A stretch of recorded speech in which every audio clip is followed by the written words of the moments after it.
Thank you for being with us tonight.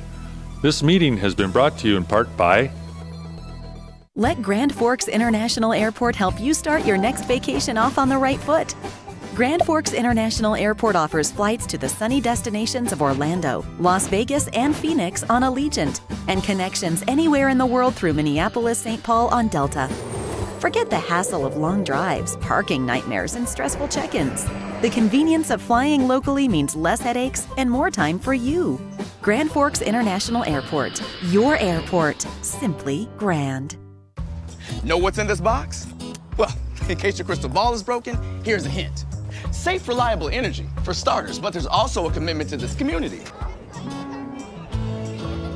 See, at Xcel Energy, this is our hometown. So we're not just about making a living here, we're about living here. Oh, I wish I had wings. In our community, we're always delivering. Xcel Energy, responsible by nature. Brantley Gilbert returns to Grand Forks. Fired Up Tour 2020 with special guests Chase Rice and Brandon Lay. Alara Center, Saturday, May 2nd. Get tickets now at Ticketmaster.com. The brand new album Fire and Brimstone drops everywhere October 4th. Brantley Gilbert, live in concert. Check more at BrantleyGilbert.com.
Good evening, everyone. Welcome to beautiful downtown Grand Forks, home of the University of North Dakota. This is Grand Forks City Council's Committee of the Whole for Monday, July 13th. Under item 1, discussion items 1.1, roll call. Weigel. Here. Dockler. Here. Weber. Here. Mock. Here. Marshall. Here. Sandy. Here. Veen. Here. We have a quorum. Great. Under item 2, which is discussion items, 2.1, the appeal of 2017 values. Good evening. Good evening, Mr. or President Sandy, members of the committee. I am Tammy Lizer, Deputy Assessor. IRET Properties has submitted abatement applications for their 2017 values on 9 of their properties. Mr. Tibbles is their representative, and he is here to speak on their behalf. Great. Welcome. Just name for the record, please. Well, good evening, everyone. David Tibbles from Frederickson and Byron Law Firm in Fargo. Appreciate everyone's time here today on behalf of IRET Properties. I have some materials I'm going to hand out here. I recognize you folks generally have these here, but just so we're literally on the same page, I've got some paper copies I'd like to just hand out.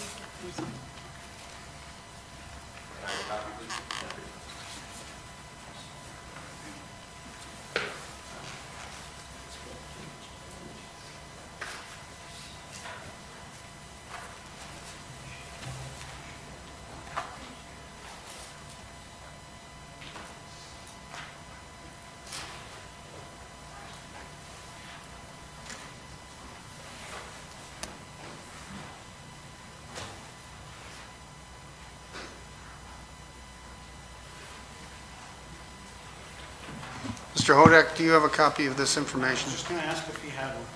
Great.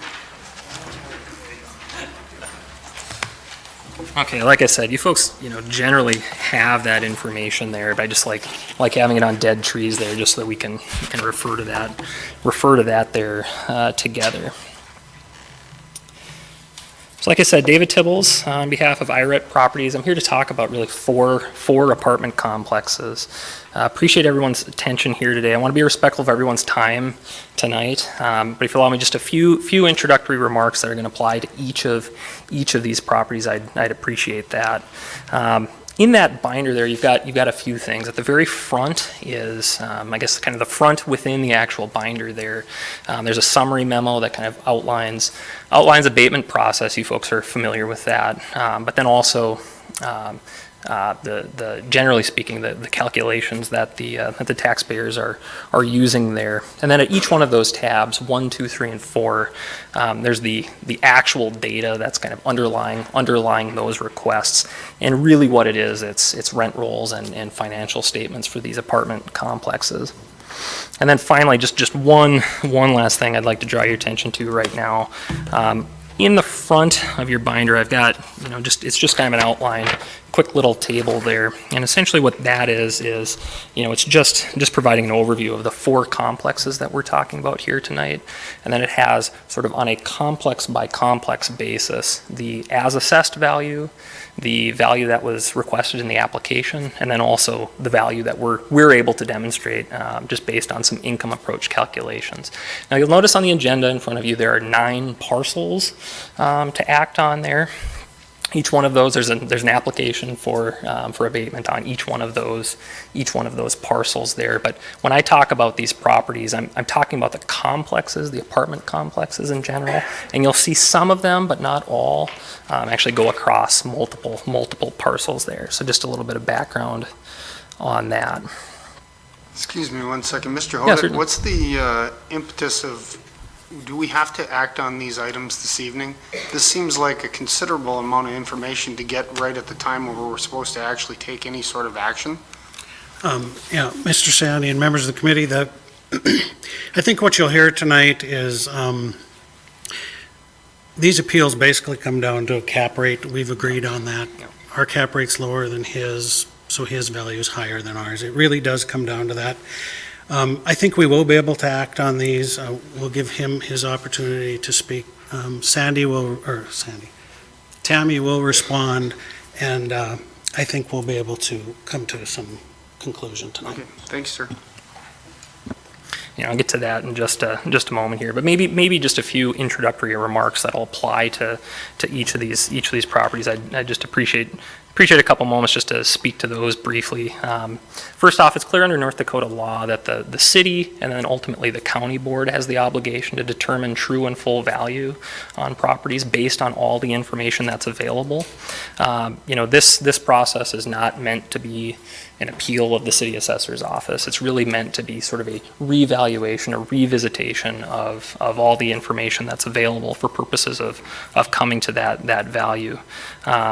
I guess I want to emphasize that by bringing this information, bringing these requests, we are certainly not attacking staff at all. And in fact, I was telling Paul and Tammy before the meeting, we've been really appreciative of their willingness to discuss and talk about calculations and process and things like that. That's just something that unfortunately is too rare in the state right now. So we've been really appreciative of that. But the law does allow taxpayers and really anyone with an interest in property to kind of raise their hand and ask for review of those numbers. So the reason I'm here today is really just to provide additional information, to present that information to you, to answer any sort of questions you might have. As Paul had mentioned, it really comes down to one issue, and I'll talk about that in a minute. I know these requests get presented 2.5 years essentially after the date of valuation, right? We're kind of going back in time to February of 2017 to try to determine a value for these properties. I know that's frustrating. I know that actually for each of these properties, the amount I'll be requesting here tonight on behalf of the taxpayers is actually higher. It's different than what was requested in the applications. I know that that's frustrating, and really, I guess in that regard, all I can say is, the state of the law is kind of quirky in a few situations. Some things that we as practitioners like, some things that governments tend to like, but generally speaking, actually, I can attest that the law has been followed in terms of when these applications came in and that sort of thing. Our goal is really to get to the right answer.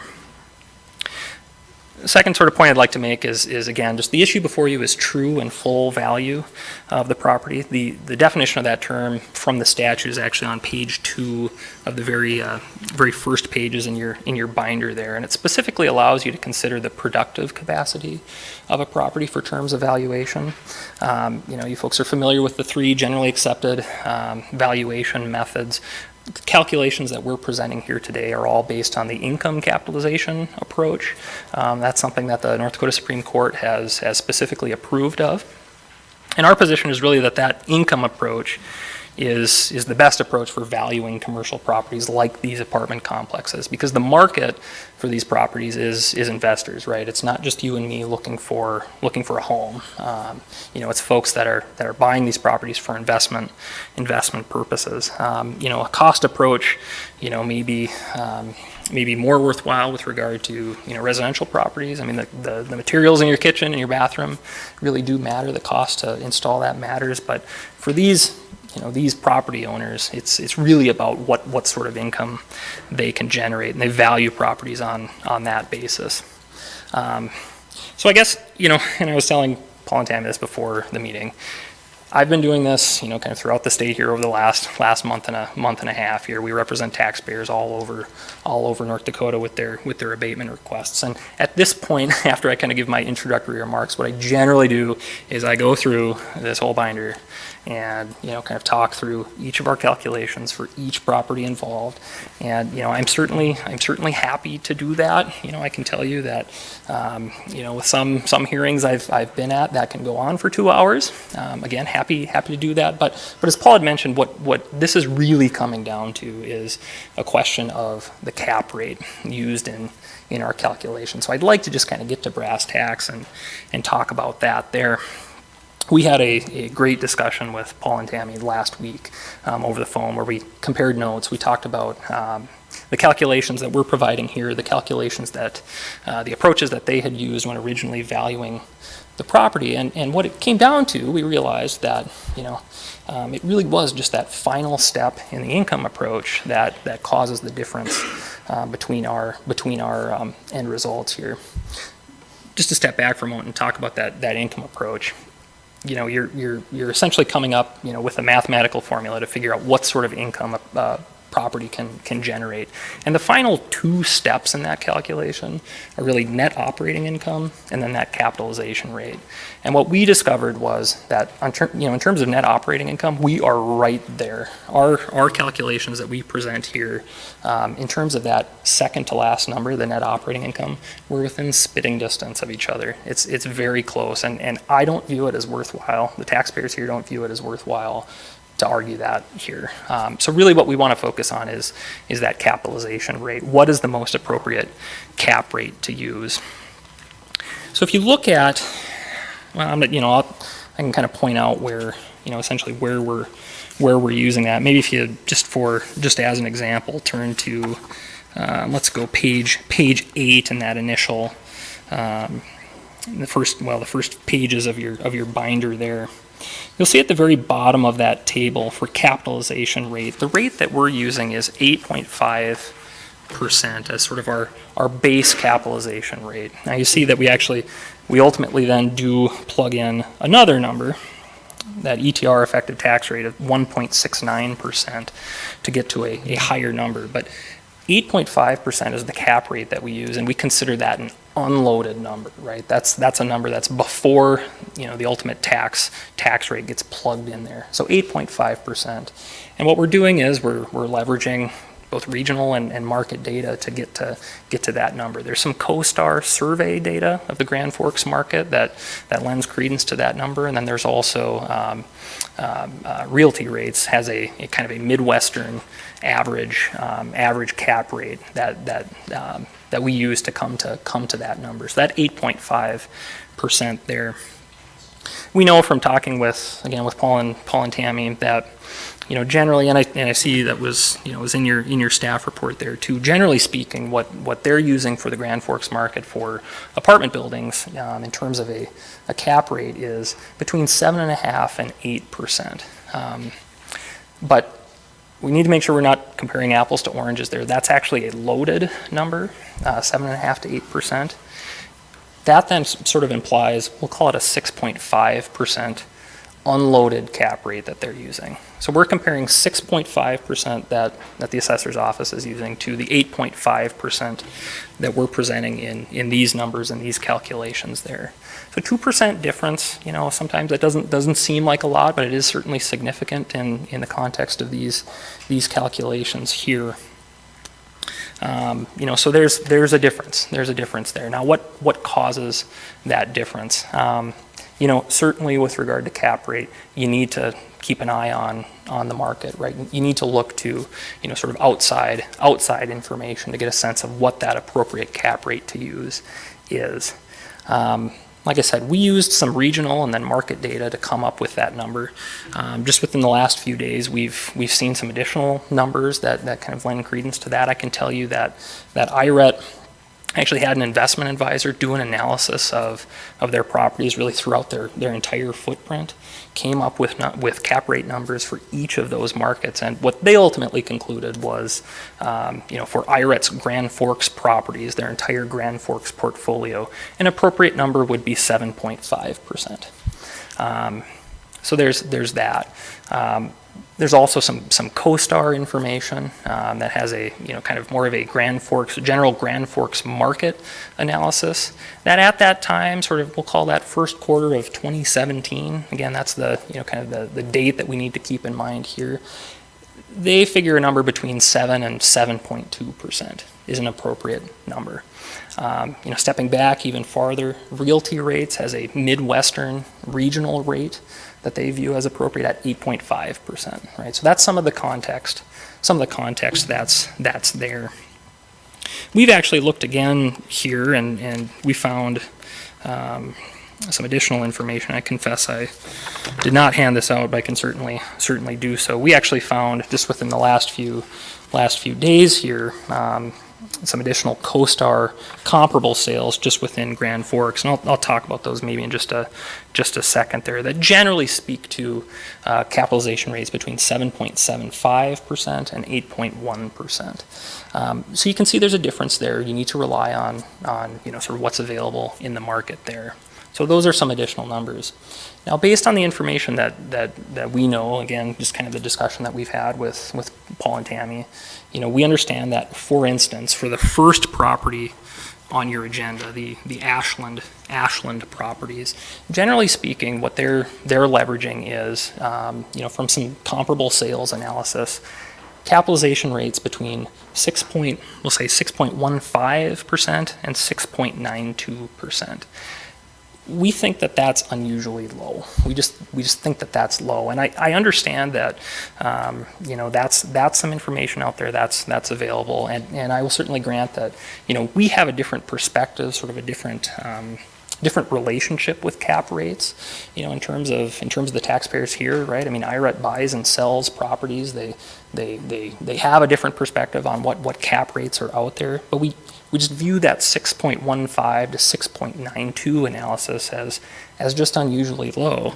And to that point, I guess what I would do here, and I'm just going to hand out maybe a couple more documents here just to look at. I actually, I have some additional analysis, three other properties, three other sales that were compiled by CoStar. These were all essentially the same time frame that the city had used. Again, kind of similar properties, right? Recently constructed, and these properties are suggesting a 7.75 or 8.1% cap rate.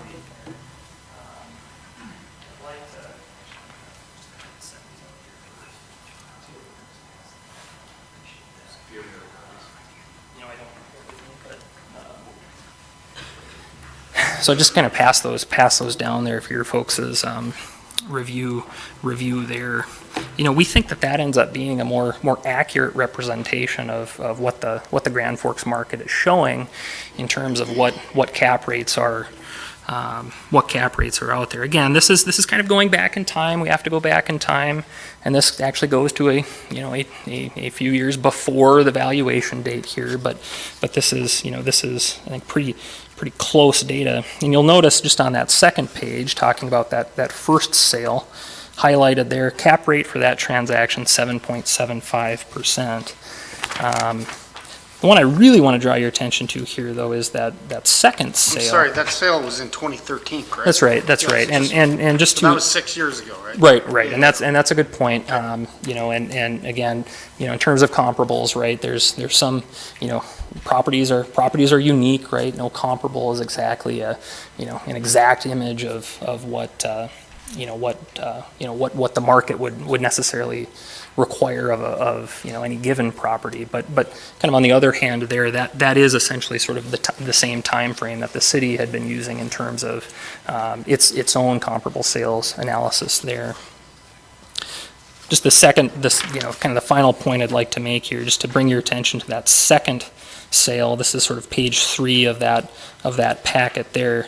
You'll see on the first page 7.75% cap rate highlighted there, but then on the back of that, this is page 4 of that packet, just within the transaction notes, you'll notice the cap rate for each of the multifamily deals between this buyer and seller were confirmed as 7.75%.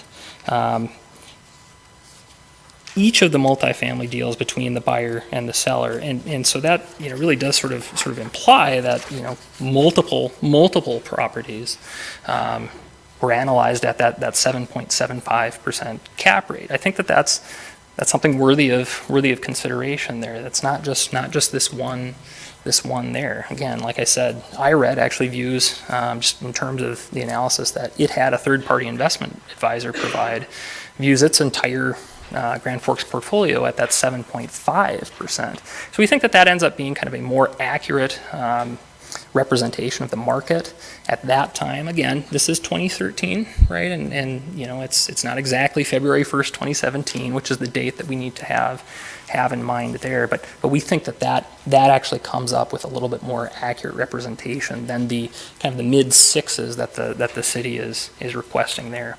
Like I said, in terms of cap rate analysis, we have to rely, both we as taxpayers and the city has to rely on cap rates that are available from comparable sales, right? That's kind of what needs to happen there. and so there's a little bit of sort of relying on external information there.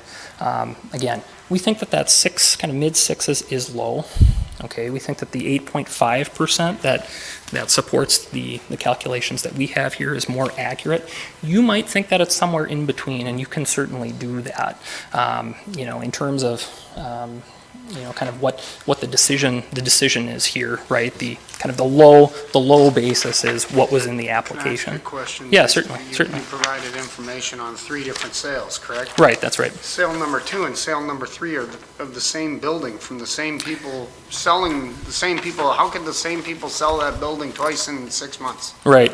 And for that one, I guess what I will say is I think there may actually be a typo in one of these. I think that second is actually for. I think you're right. The information you provided can't be valid. Well, I would respectfully disagree with that, but I think what I'm pointing out here is No, is I'm that sorry, but let's just be clear here.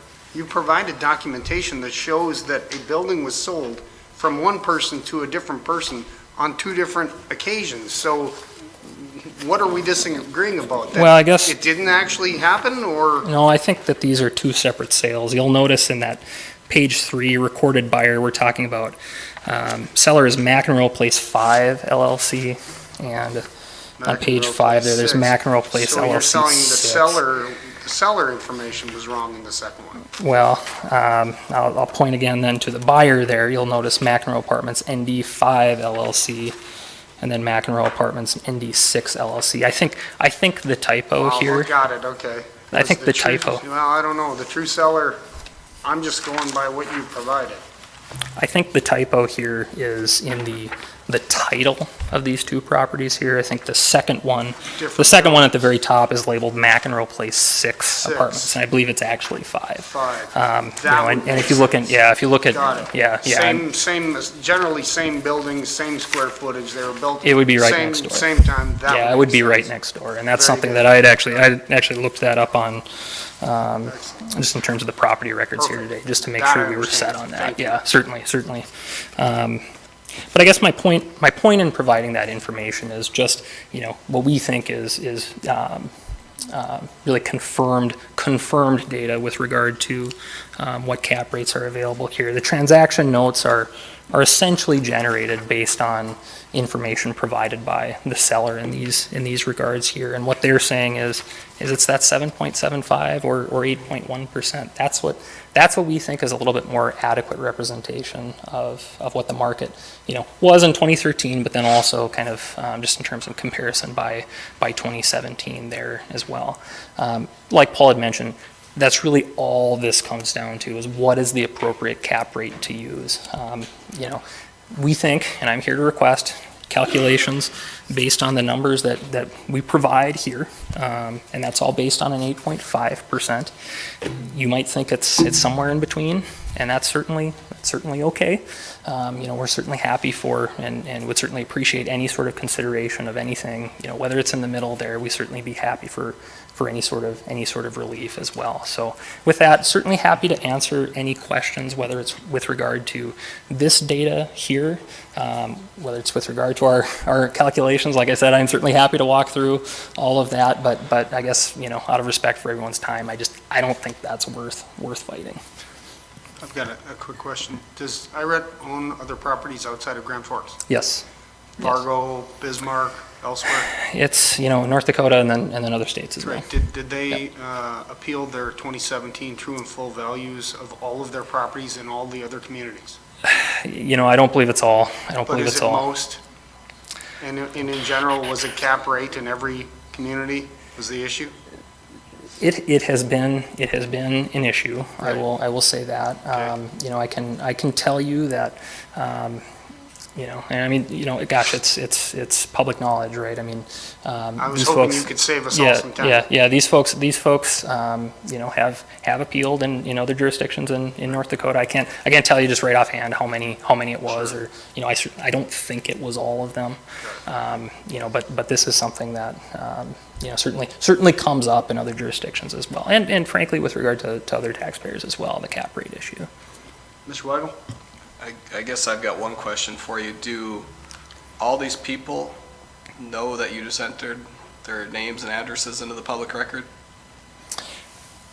So I guess you're speaking with regard to the rent rolls here. One police officer that lives here that you've entered their address in. You know, so this is my client's information, and they've provided that. We provide that here as really as support for for what is that, I guess, that public hearing there. This rent roll belongs to my client, and that's the information that they've provided. I guess I would just make a comment that when you go back and talk to your client, that I would ask that they don't put people's public information out there, where they live, their addresses. Like I said, just the rent they pay. I mean, literally just looking through a quick browse through it, one police officer, which is exempt by state records. Understood and appreciated. I know that if I were renting a property as somebody that works in law enforcement, I wouldn't want my address, where I live, everything out there because of looking for a cheaper or less cap rate or whatever the case may be. Understood and appreciated. I guess what I would say is, your address is not necessarily private My information. address is a private record. But in terms of what we're talking about here, we're talking about these property tax abatements. We provide that information so that you folks can see the actual data that we're using. Just in terms of, I'll just step back for a moment. In terms of the calculations that we prepare are, for the most part, leveraging actual information from the operations of these apartment complexes, right? So in terms of rent amounts, right? We need to utilize an accurate actual rent amount. And I to come up understand with a that, number. but initials would have been fine. We understand that people live here. There's some vacant, but to literally put somebody's first name and last name in there, I would just hope that IRET would contact every single one of them and let them know that they put either their former address or their current address in public records. Understood and appreciated. And I guess, to that point, I would just note that these are rent rolls from, essentially from the end of 2016, right? So this is old data. It's not necessarily the snapshot of everything here right this moment on, Thank you very much. January So 13th. Are there any questions related to the 2017 true and full valuation discussion? I have a Yes, question. Ms. Marshall. Yes, I'm looking at the handout that was in the front of the book, Grand Forks abatement Yes, sure. requests, and am not understanding why the application value That's a good question. is so dramatically lower than the demonstrated value. That feels disingenuous. I'm not sure what that's about. Can you explain that? Right. No, and I appreciate you bringing that up. I can tell you from a practitioner's perspective, what happens here is, we get more information as time goes on. So initial calculations might show a certain valuation, and as we get more information, I can tell you for the most part, right, the additional information suggests a higher valuation, right? And we certainly do not mean to hide the ball with any of this. If the numbers show a higher valuation, we will present that, right? And I can tell you, right, before you today, you could, for instance, looking at, that top one, the Ashland Apartments, you could decide, right, to essentially revalue at that $5.1 million number. That's the lower bound of what you can do. I'm not asking for that, right? I would suggest, right, that the number that we can demonstrate is that 6.3, and that's just based on additional information there. That's just kind of the rules that the abatement process goes by there. I can tell you, in some situations, right, we get additional information and it shows a lower number than that. We can actually ask then for that lower number, just because, again, the number in the application sort of sets the lower bound for, sort of that range that a city and ultimately a county can act within there. So our goal is really to get to the right number. As additional information comes in, we generate that, and if it shows a higher number, we end up asking for a higher number. So just a follow-up to that. In the future, would you plan on getting that information in advance of making the application, so the number you put in the application is one that's more defendable? I guess I think in an ideal world, we would certainly have that information available at the time that the application is filed.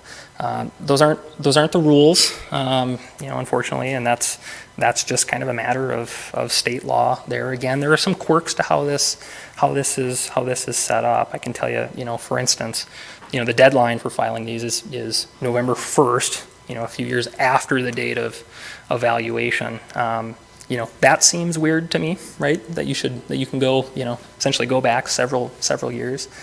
Even if that date were to change, let's say that date needs to be closer to, to the actual date there. Cities and counties actually have to act within the next 30 or it's either 30 or 60 days there. Don't quote me on that, but there are some quirks to kind of how that process goes. In an ideal world, we would have that information and provide that at the time of filing. Not required to do that. We do that though, again, to get to that right answer. Thank you. Thank you. Any other questions or comments? Tammy? Lazar? Thoughts? Get out of my chair first. Okay, so in your staff report, you have all the detailed information for each property, including our supporting documentation for the 2017 tax year. My comments are going to be the same in each of these properties, so I'll make them short and hopefully concise for you. They did submit only their income approach for all these properties. They combined the income for multiple parcels. So for accounting purposes, as an apartment owner, we get how that's the way that they do it.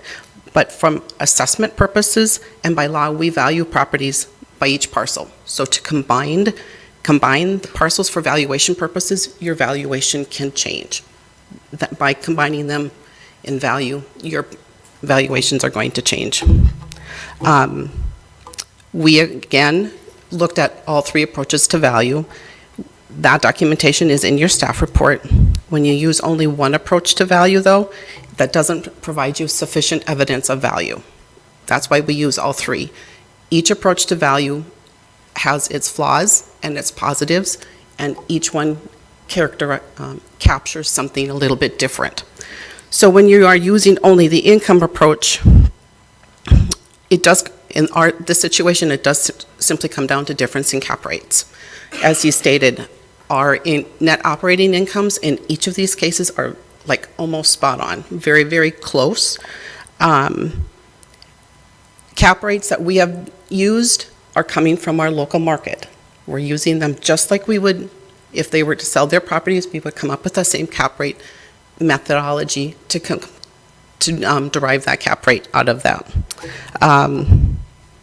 So when you their cap rate that they're using from Realty Rates, CoStar, those are regional, national surveys, and they can be referenced. They're a reference point, but obviously, and I think our local market data is a better supporting and a better reflection of our valuations here. So when we use the sales comparison approach then, we're looking at gross income multipliers. That is simply the sale price divided by the gross income. It's a simple, easy methodology to come up with a sales comparison approach or valuation. Those gross income multipliers have come from all those sales from 2013 to 2016, and they support our values. In all of these cases, whether we're looking at the income approach, the sales comparison approach, it is all supporting our model and our valuations. The other piece that we have to look at is equity. We need to make sure that that's an important piece in our world. And so when we review these properties, similar to other properties, we are fair, consistent, and equitable. When I have reviewed these properties, the values or the requested valuations, when I look at their sales comparisons approach in their gyms, they're not even in the realm of what our sales have told us over the span of years that we would have used to come up with the valuation for 2017. So my recommendation here is to deny the requested valuation reductions for all 9 properties. The values are not supported by, the requested values are not supported by our local market, and they are based on their model of what their business model, not what the local market supports. Any questions for me? Any questions for Ms. Lazar? Yes, Ms. Mock? When an appeal like this comes in, what's your process? Do you go back through how you calculated that valuation? Can you walk us through that? Sure. We go back, so these are our 2017 values that they are appealing. So we would go back to the years prior that would support our valuation for that time period. So our sales that happened from 2013 to 2016 are the sales that we would look at for cap rates, for gross income multipliers. We would apply that information, go through vacancies, go through expenses, go through cap rates to derive that cap rates. So yes, we research those sales, that information, in order to come up with fair local market data. And with that appeals process, you're redoing that now and Yes. revisiting? Because I know we have had properties where you've come back and said the appeal is correct and you suggest we go with that new value. Right, So- and we take these seriously. We look at each one. We can be high, we can be low. We can have some misinformation, and we like to know, we feel that when we are inaccurate, we will suggest to make the correction. And when we feel our values are supported, we would stand here and tell you that we feel our values are supportable. Any other questions? Any thoughts?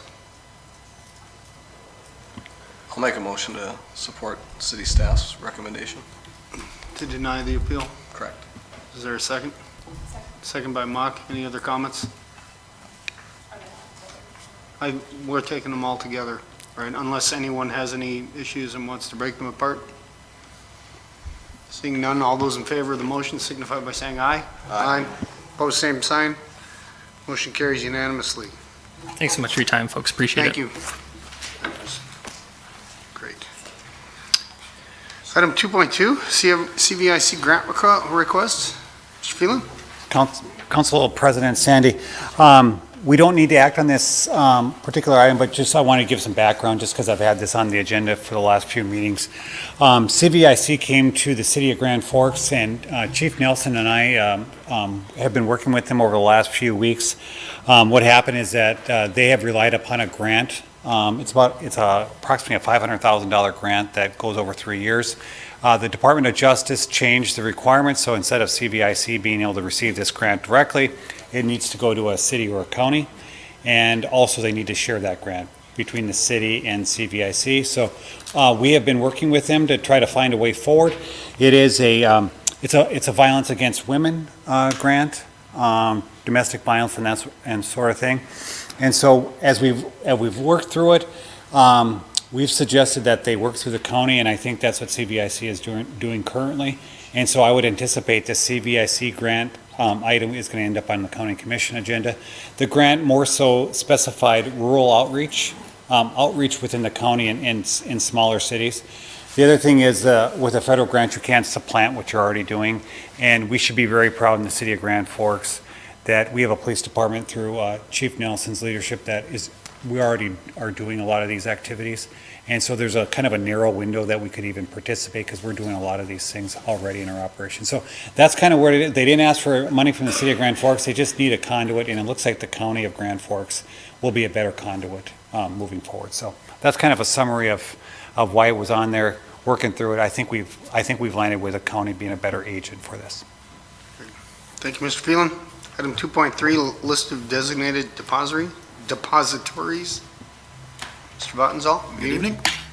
President Sandy and members of the committee, tonight I have the biannual approval of the list of designated depositories, basically the list of banks that the city does business with.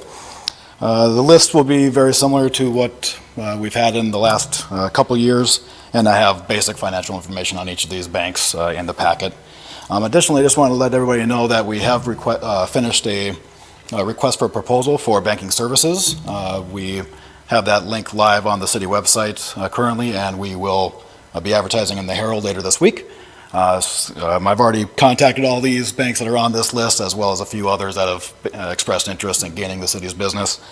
So just a heads up that in the upcoming months, we'll bring back agenda items dealing with the request for proposal on banking services. But if any questions on that or the list of depositories, I'll be happy to field them. Any questions? Mr. Weber? Move approval by Weber, second by Mock. Any other comments? Ms. Marshall? Just a question. Are you satisfied with the performance of all these depositories? Absolutely. And are you looking at any, as a watch list type of item, or are we looking at potentially expanding? At this time, again, the request for proposal is out there. Not just limited to these banks. If it were a bank outside of this list, we would obviously include that bank into this list as a separate point. But no, the relationship with all these banks have been fantastic, very good to the taxpayers, and very good to be working with on a business level as well. Wonderful, thank you. Thank you. Any other comments? Seeing none, all those in favor signify by saying aye. Aye. Opposed, same sign. Thank you. Motion carries. Item 2.4, reappointment of Weigel to the Emergency Management Board. Is there a motion? Moved by Veen, second by Weber. All those in favor signify by saying aye. Aye. Opposed, same sign. Motion carries. Item 2.5, plans and specs for Project 8159, District 744, reconstruction of 36th Avenue south from Columbia Road to 700 feet east of Columbia Road. Mr. Grasser. Thank you, President Sandy, members of City Council. This is a follow-on to the agenda item that we had at the last committee in the council. The first step in creating that special assessment district was taken at the last round. This is the next step in the special assessment process, which is approving the plans and specs. Then you'll come back and you'll see it again later on when we award the contract. So with that, there may be some questions, I understand, but this would be, again, this agenda item would be approving the plans and specifications. Are there any comments or questions? Ms. Marshall? I just move approval. Ms. Marshall moves approval, second by Veen. And any comments? No, seeing none. All those in favor signify by saying aye. Aye. Opposed, same sign. Motion carries unanimously. Item 2.6, bids for Project 8108, safety upgrades for Pump Station 183 and new controls and flap gates for Pump Station 194. Mr. Walker, good evening. Good evening, Council President Sandy, members of the committee. Bids for this project were opened up last month, and we allowed the bidders to submit bids for individual general work and individual electrical work, and then also to submit a bid for the combined work, and then award was to be based upon the lowest bid amount. In this particular bid, the individual bids for the general and the electrical resulted in the lower sum. This project consists of doing work on 2 pump stations. Both of them are stormwater pump stations. The first one is located near the Washington Street underpass, and that particular station is in need of a number of repairs, but what we're proposing to do is just critical repairs that are necessary, as the DOT is likely going to be reconstructing that lift station in probably around 2023 or 2024. The second lift station is located near Gateway Drive and 55th Street, and predominantly handles flow from Gateway Drive from 55th eastward towards the interstate. For that particular project, we're replacing the controls and which frequently malfunction, and flap gates which have some leakage. Anyway, we received 4 bids on this project, with the lowest bid for the general work from ICS and the lowest bid for the electrical work from Sun Electric. The combined bid was $184,400, which is about 2% below, or excuse me, 2% above the engineer's estimate. It is our recommendation that we award the general work to ICS in the amount of $89,900 and the electrical work to Sun Electric in the amount of $94,500. Any questions for Mr. Walker? Moved by Veen, second by Marshall.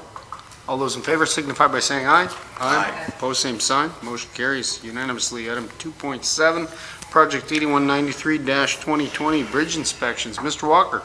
So federal requirements require that owners of bridges inspect the bridges following their rules on a frequent basis. They also require that you inspect box culverts that have a span of 20 feet or greater under that same rule.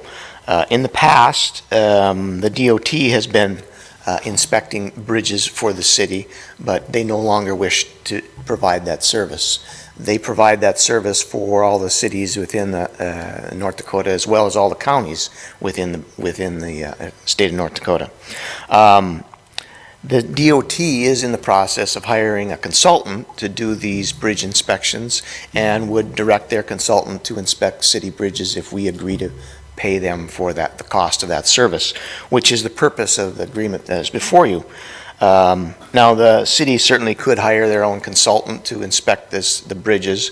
However, we believe it would be more cost efficient to have the DOT's consultant do that work, and it would certainly be less staff time than city hiring a bridge inspector. The city of Grand Forks owns approximately 24 bridges and box culverts. The majority of those are box culvert, with the exception of 4 bridges which we own, which is the Minnesota Avenue Bridge, or the Point Bridge, University Avenue Bridge over the English Coulee, the Columbia Road overpass, and then a small bridge on North 69th Street. There are bridges in the city that the city doesn't own, nor are they responsible to do the inspection on. That would include the Kennedy Bridge, the Sorley Bridge, the Demers Avenue overpass, Washington Street underpass, and the structures on I-29. Those are on the federal system, federal and the state system, and the state would be responsible for inspecting those. The process is that you have to inspect these things every 2 years. Unless it's a box culvert in good shape, then they can be inspected every 4 years. The costs for this, we understand, would be eligible under the federal urban roads program, so our share of the cost would be around 19%.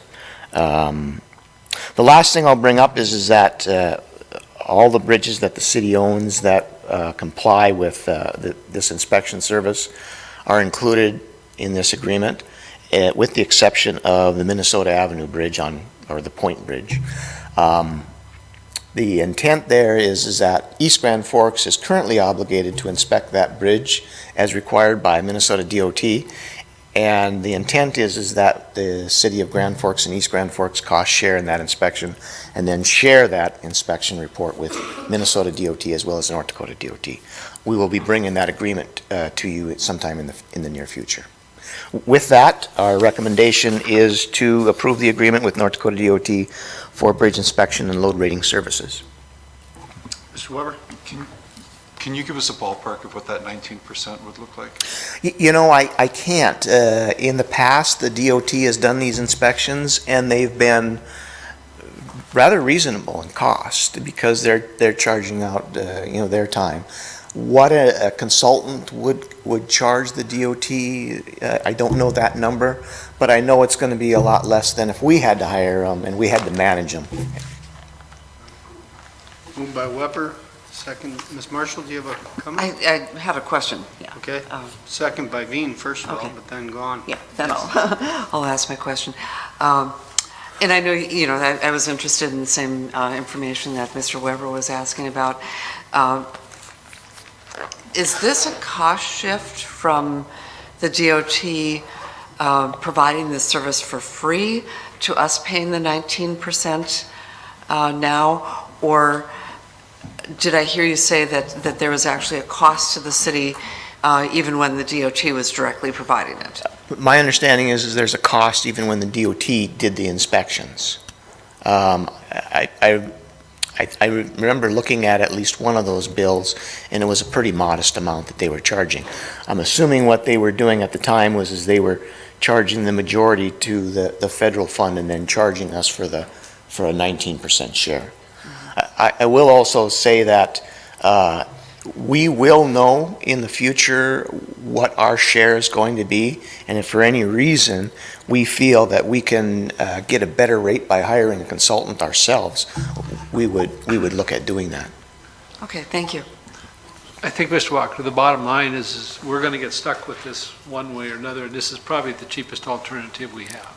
That's correct. The other thing I don't know, because this is a new program, if we do it through the DOT, we understand that it would be cost eligible for federal fundings. If we do it independently, I'm not sure about that, so. Okay, any other questions? Okay, we have a motion before us. All in favor of the motion, say aye. Aye. Aye. Opposed, same sign. Motion carries. Item 2.8. That's the CPMA for the project 7886, the mill and overlay on 5th Street from Demers to Gateway. This is a project that's being proposed by the North Dakota Department of Transportation and would utilize approximately $1.6 million in federal funds. The project does include mill and overlaying the majority of the roadway. It also includes reconstructing about a half a block from where the Demers Avenue project ended to First Avenue. And then because from First Avenue to Second Avenue exists as concrete street, it includes concrete panel replacement and rehabilitation on that section, and then milling and overlaying from Second to Gateway Drive. The intent was when we do this replacement of this half block and rehabilitation of that second block, the piece from Demers Avenue all the way to Second Avenue, which will be a 2-block stretch, will all be concrete. The project would be funded with about 81% federal funding and about 8% state funding and about 11% city funding. The current project estimate is total project cost is around just a little bit less than $2 million, with the federal share at 1.6, state share at 153,000, and the local share at about $228,000. I will point out that our budget for 2020 only included about $111,000 for this project. So as currently estimated, it would exceed the budget that was established in the Street and Infrastructure Fund.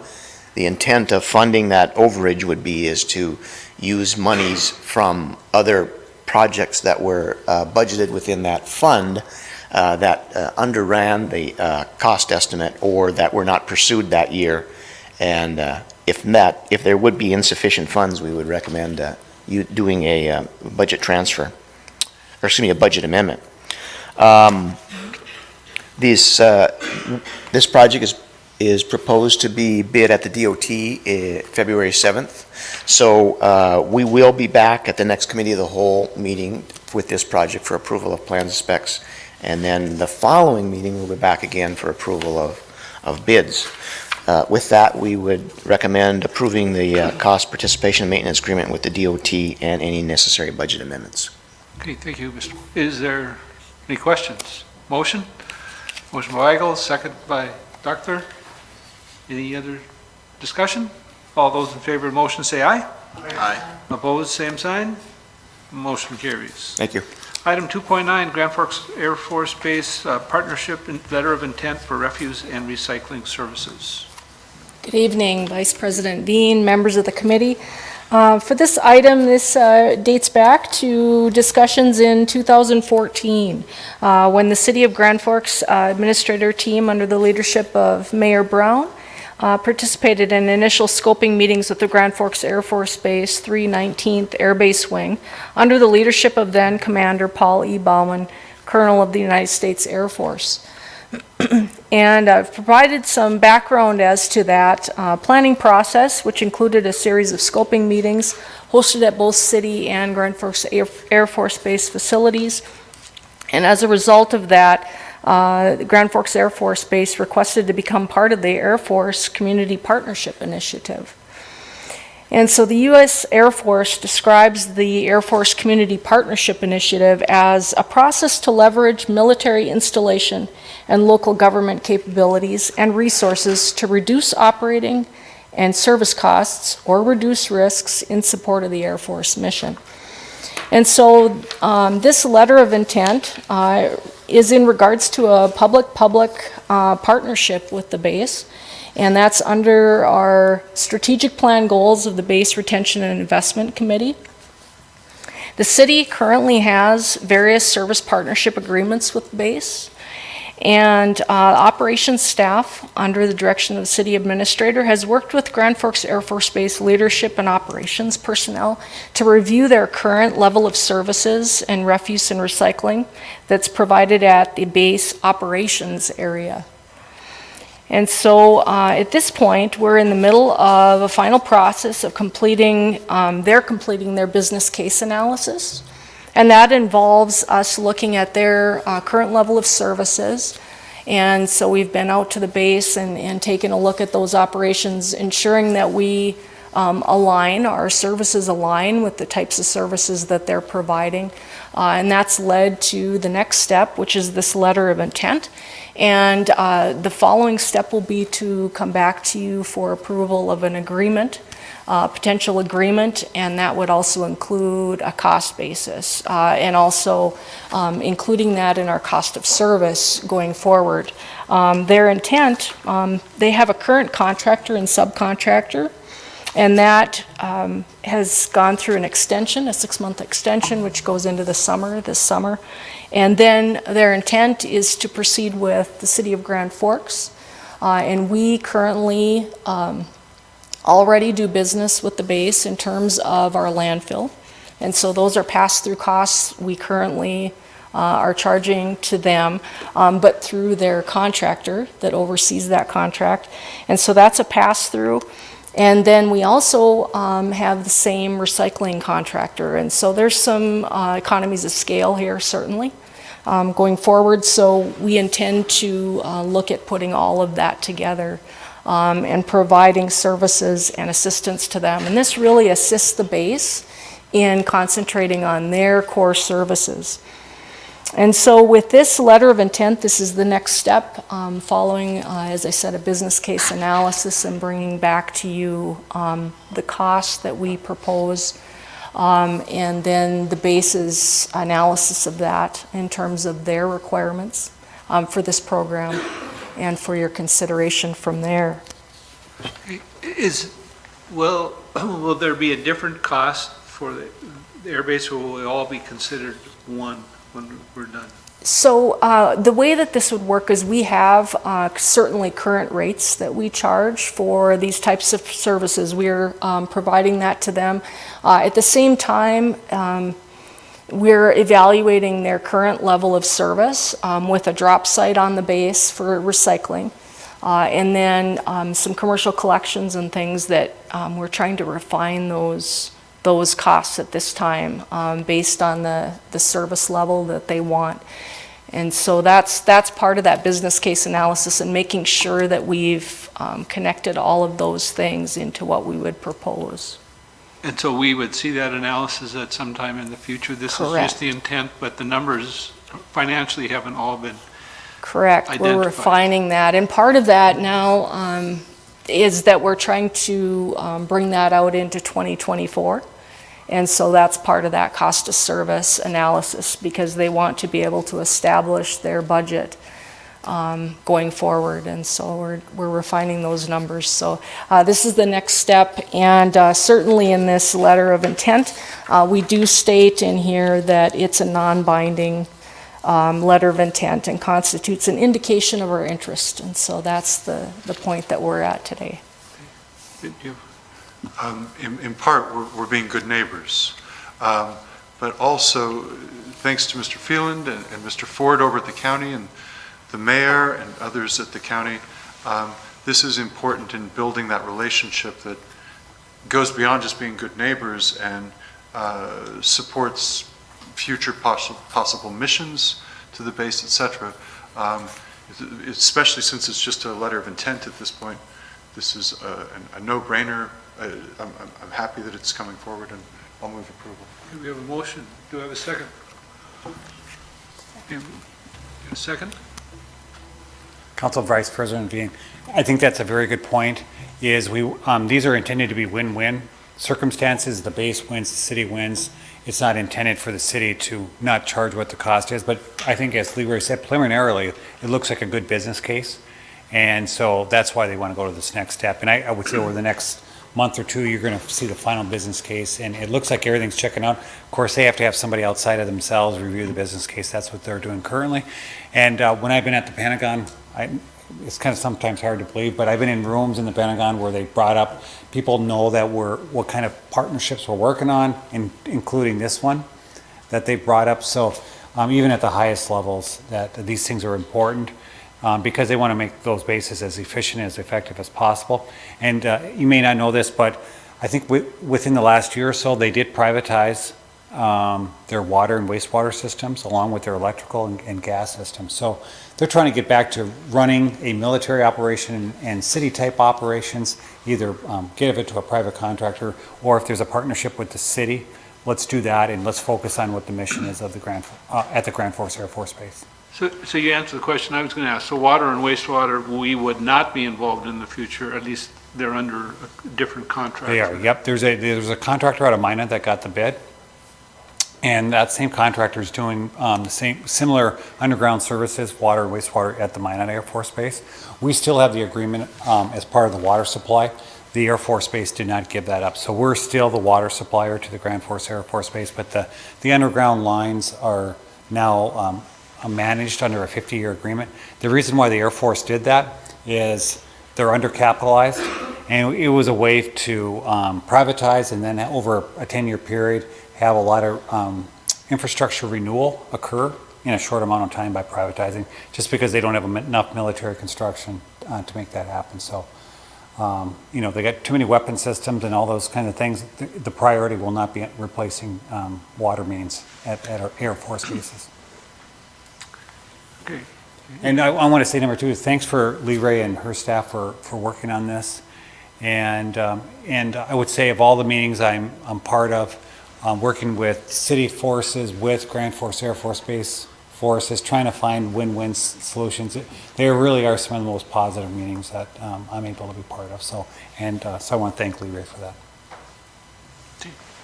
Any other questions? Okay, we have a motion before us. All in favor, say aye. Aye.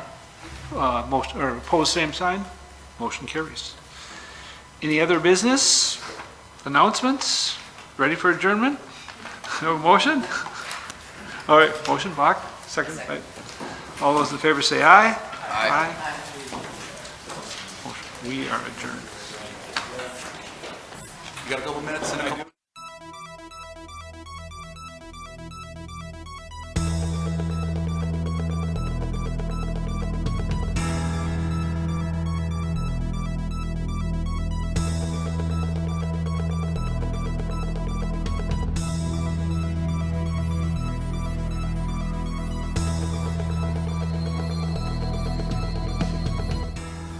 Thank you for being with us tonight.